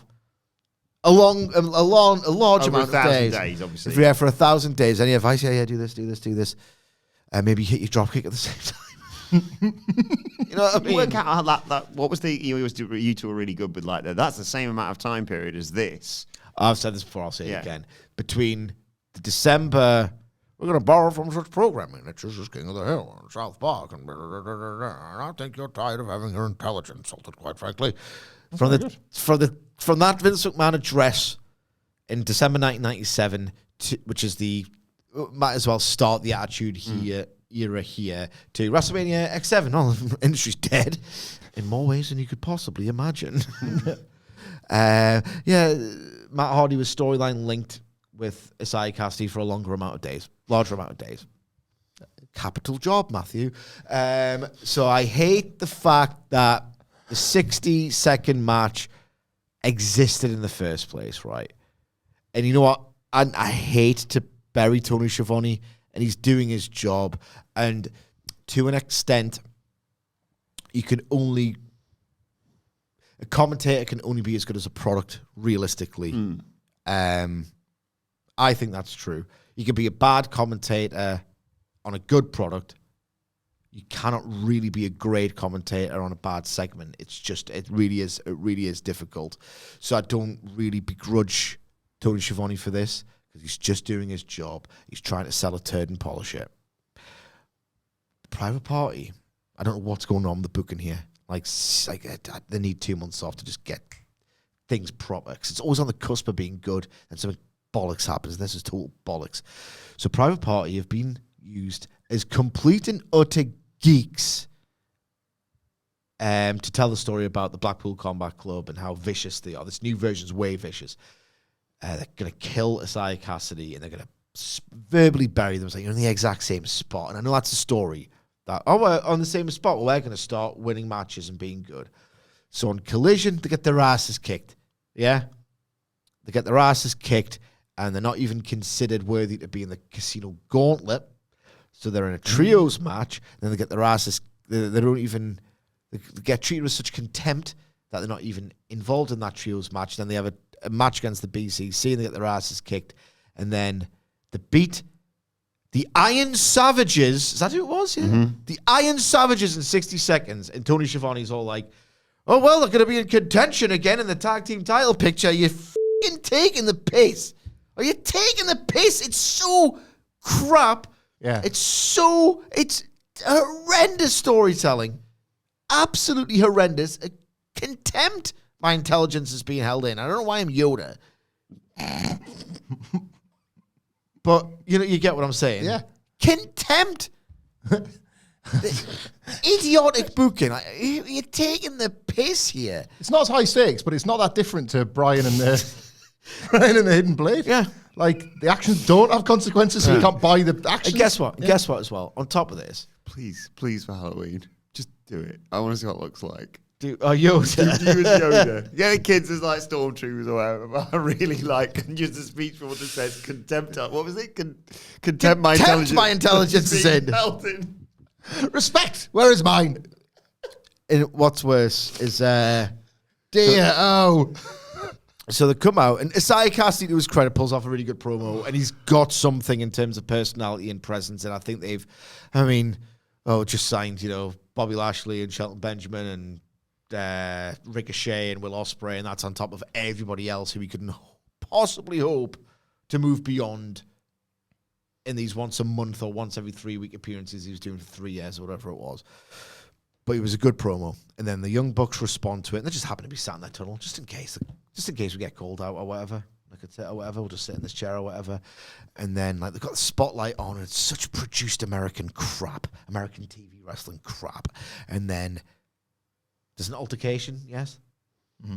And then Chris Daniels comes out, doesn't he? They say, the new year, new champs, we want to fight for the tag titles. Get out of here, Bucks. Well, of course, we've got all the momentum in the world.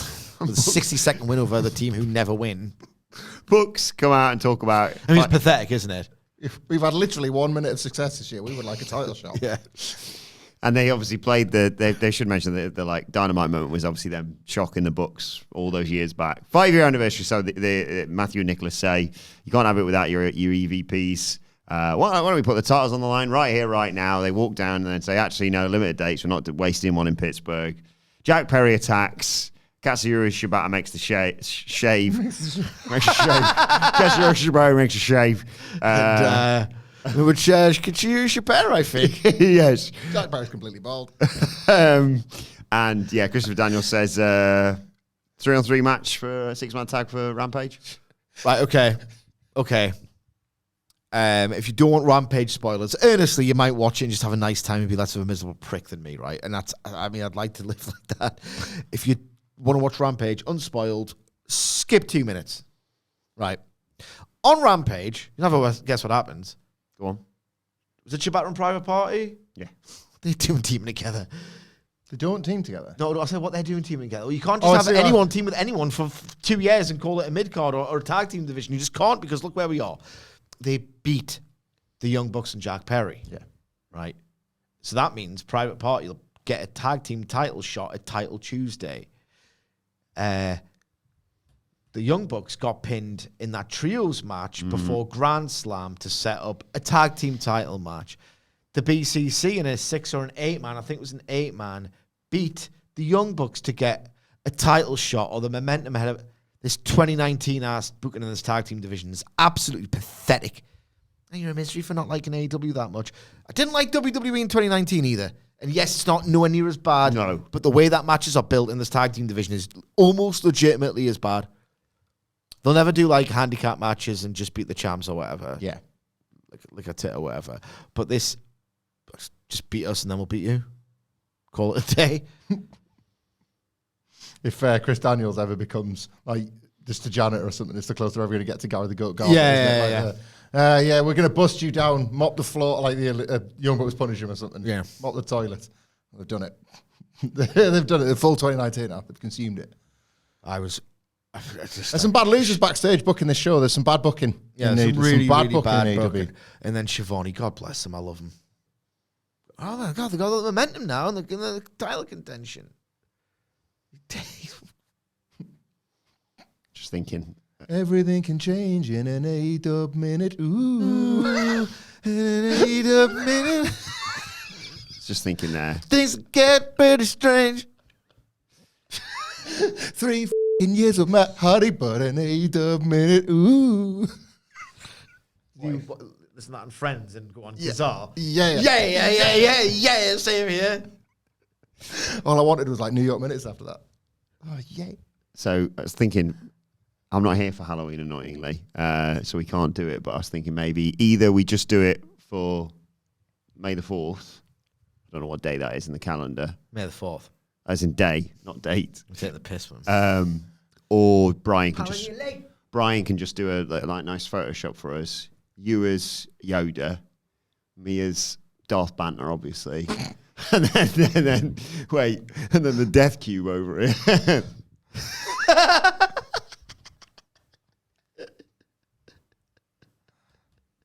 That's Sunday. Should we come into work for it? Oh yeah, let's do it. Yeah. Chew Banter. Chew Banter! It's good.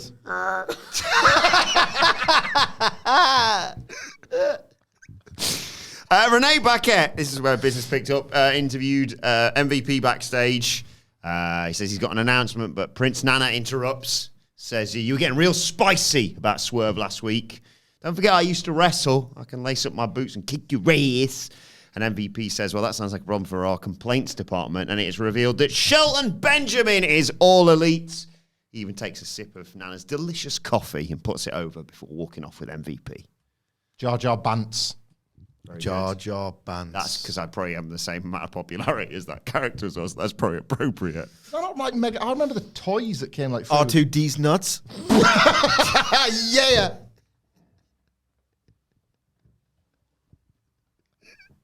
Congratulations to Shelton Benjamin. Yeah. Look, as a group deal, yeah, kind of into the Hurt Syndicate. What if they could have been good all along? They certainly did look the business. Mm-hmm. That was, for me, the whole thing. They just look great. Yeah. But they were booked in 2020 WWE by Vince McMahon. I mean, how good was it ever going to be? It's going to be like the pin eater and when they need to lose. Yeah. Does feel good, this, isn't it? Feels really good. Feels really good. So far. So far, so good. Right, main event time. Okada challenging Okada and Danielson. I was going to say challenging for the AEW title, but of course the AEW title's on the line and the Continental Championship for the first 20 minutes. Just thinking of Star Wars and same. Star Wars in either patter or banter. C3P. Oh! Do you know what happened in 2022, 2023, and 2024, Sis? Return of the Fed. Aye. That's a fun thrill into it, this, won't it? Yeah. Crowd are loving just the stare down. They go to a stalemate to take us to our first break. When they come back, commentary's talking about, as Sidge mentioned, how Okada's taking his time because he wants to retain his Continental title. Sure did. Danielson tries a top rope headbutt, but there's no one there. Danielson escapes the money clip, but gets hit with a DDT for 2. But Okada, taking his time, walks over to Danielson in the corner, drop kicks to the floor, slams him into the barricade, breaks the count, boots him into the crowd. Danielson avoided the draping DDT, broke the count, and slammed Okada into the barricade. Heads back inside for a top rope drop kick, but Okada goes back outside as a result. Danielson hits a tope, another top rope drop kick, and the yes kicks. So around 16 minutes. I think Schiavone possibly was the one pointing this out on commentary. They trade pin attempts and uppercuts, stare down, slaps. Okada hits a picture-perfect drop kick after Danielson backflips out the corner. Okada hits his top rope elbow, and Danielson clutches his arm, like what happened with them before, of course, which Nigel McGuinness is loving on commentary. Okada does his Rainmaker pose, goes for it, but Danielson counters into a triangle and then into a label lock. 19 minutes was announced as Okada looks like he's about to tap, but uses... Why didn't they just do every match 5, 10, 15, 20? Yeah. I know for a fact on the way home I'll probably listen to the Observer Radio and they will talk about this for 10 minutes. So I'll do it for 10 seconds. They need to do it at the end. Okada uses his legs to get out of the submission. Danielson hits a Busaiku knee, but Okada falls outside in 20 minutes. Boom. Continental Championship is no longer on the line, and now Okada looks very happy with himself. As Danielson flies off the top with a dive, but gets caught after that with a tombstone by Okada at ringside to take us to a break. When we come back, Danielson avoids a Rainmaker. Wrist control, Danielson stomps down, wants the big finish, but Okada counters the Busaiku knee into a Rainmaker that just flips him all over the place. They throw forearms. Danielson collapses, but fires back up, flips out of a German suplex, and they trade Busaiku knees for a close 2. Already done finish up theft stuff in the opener. Carry on. They trade Rainmaker attempts. Hammer and Anvil elbows from Danielson. Danielson's Rainmaker was class. Yeah. I quite liked just seeing Okada do the Busaiku, genuinely. It's like, oh, yeah. Bit different now. Yeah. There's a spinning future shock from Danielson. And then we suddenly see Claudio and Pac are there in the front row. This distracts Okada, and Danielson ducks a lariat and wins with a backslide out of nowhere. Right. It was all right. Bit long. Okada. The thing I said on the preview, the 20-minute thing was cool because that would allow Okada to do his signature slow start with a really deliberate sense of strategy, and he can maybe elevate it with some knowing, smug bastard facial expressions. He did it like twice, and then the other 19 minutes and 57 seconds were real slow. Real slow, nothing happening. I don't think they had anywhere near enough fun with that premise, or they didn't even make it interesting. It was like a gift wrap boxed to Okada to say, oh, you kind of have to do it now. It's like, oh, great. Love doing that, mate. I mean, it's just this is really dull for a long time. And I know that was the story, but they didn't even do it with any kind of relish or ingenuity. The agents are like, yeah, but you know the catch is at like the 16-minute mark. Really fast. What's that? I can't hear you. I've got Tell us out there, yeah? It was just I was really excited for that 15 to 20 minute period. They didn't even announce it, or I missed it when Justin Roberts did say it. I think that's what I mean. I think it took commentary meant bringing it up, yeah. But you meant the announcers for the live crowd, and then the atmosphere gets enhanced as a result. And I just never got that sense of, Okada's his title's really in danger at 19 minutes and 30 seconds. Just not very good, really.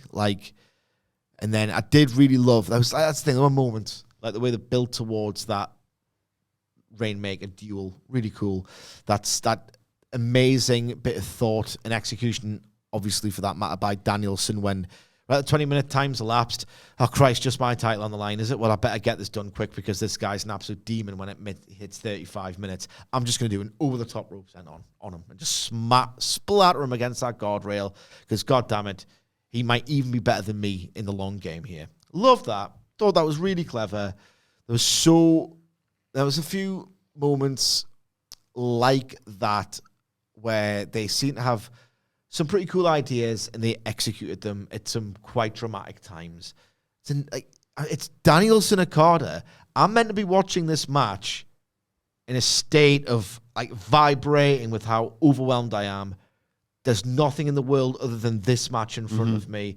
If someone shouts from upstairs that they've woken up early, I'm meant to be going, f*** off!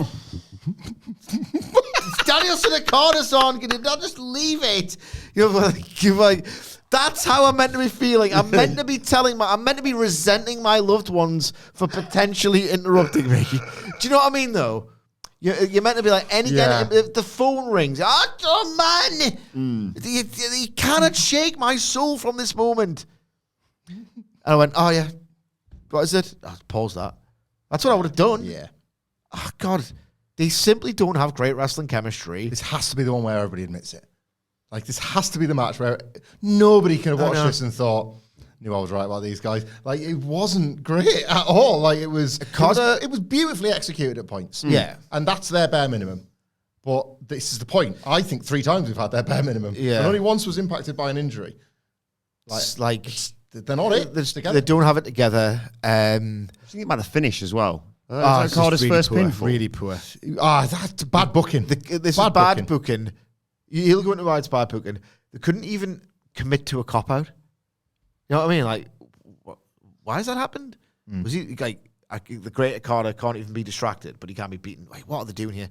A weird one. I was just like, you're meant to feel like you cannot believe what you're seeing. I never got that. I never even approached that feeling during this match. And it can't be. Okada will take the piss if you give him enough rope. He'll go, thank you. Easy night. Like, he just will. He just will. He put so much more effort in that Kyle Fletcher match than he did here. Like, I've said before about Okada. Is he 37? Would you look that up for us, please? Is he 36 or 37? We're all in our 30s. We're on our 30s. Fact. 36. He's 36 years old. It's his birthday next month. I would posit he is the oldest 36-year-old wrestler of all time. He is. Such was the style he had to work for long periods. Yeah. He's the oldest 36-year-old you'll ever meet in your life. And because he's 36 and because he's Okada, there's a reckoning with his physical state that a lot of people haven't had yet. Like, look at... I reckon if you watched an Okada match from 2016, 2017 now, your mind would be blown by the difference. He knows when to time it, which is 90% of the thrill, but that drop kick ain't what it was. So there is an Okada problem and not an Okada versus Danielson problem. Because this is Wrestler Prime now as well. Yeah, but it's different. No, his Wrestler Prime was 30. It was like 33, 32. Yeah. Because he's a different, older 36-year-old than anybody else. And it's sad, and I don't begrudge him for making his money and picking when to go, but you surely pick this match to go. Yeah. It never came to life for me, this thing. For the full duration, including what should have been a much hotter, get the frigging clock on the screen for the last 5 minutes, so even the wrestlers themselves sell it. You know, Danielson's got 5 minutes up there to win this belt. Okada's got 5 minutes to keep it, and then he can... Danielson didn't wrestle like he wanted that belt? That's it. I had problems with this. Structurally, the whole thing, from a situation that I liked in spite of the daft nonsense criticism it got when the graphic went up. Bad booking. Like, really, this was not quite Charlotte losing the pay-per-view record a month before WrestleMania, but it's not as far gone from that as you would think, because you had a situation that looked as if it existed. Yeah, it's just fantasy booking, so I can't fault AEW for not playing out as I imagined it might. But they seem to show you a potential situation of Okada doing the G1 defense of his title in the Continental Classic and getting beaten by Takeshita at the end in a wow, Okada gets over, wow, Takeshita goes over. Like, huge wins for everybody. First, enormous pinfall for Takeshita. Definitely a rematch to run back. Is this the moment where Okada realizes he has to drop the bitch and become the super worker of the year, so whatever. I felt like we were shown quite a lot of that. If not that, Okada going in unbeaten into the Continental Classic is just great stuff in general, because he's going to win his first 3. Is someone going to stop him? Is someone going to get a point in the draw? Whatever. That's G1 stuff. That's the stuff that honestly gets you thinking about it and doing the maths and all that really, really good TV stuff. It's gone now. It's gone now. Like, you have absolutely pissed away a finish. And I'm not saying that's on Bryan, because he is the world champion and he should be able to beat everybody. But when Bryan hasn't fought that hard to win Okada's belt, and hasn't had to fight that hard to retain his own, and a simple distraction has done it, you have kind of wasted a number of months of establishing this unbeaten record. And I've seen, I tweeted this earlier on, and it's all fairly reasonable debate, but this idea that were they pushing it mega hard? And it's well, in AEW they don't need to. Wins and losses matter, is where the best wrestle, etc., etc. The subtext of all of that is pay attention, care, pro wrestling. And Okada being unbeaten kind of fits into all three of those. God, it's gone now. To Sidge's point from earlier on, a champion's been pinned in a title match where nobody's lost a belt. So you could argue, I'm not going to argue, but you could argue that's a bit cheap. It's kind of dicey, dodgy booking in and of itself, but it's bad booking of Kazuchika Okada to just drop that, just leaves that. It's a week-to-week company, and when it shows, it's you hate it for that. Yeah, week-to-week booking's bad. Takeshita Okada not happening, it would seem. Roosh not joining Kala's family. There's but even if they get there, they've lost what it could have been, and that's what I'm saying. Yeah, big problems. Big problems.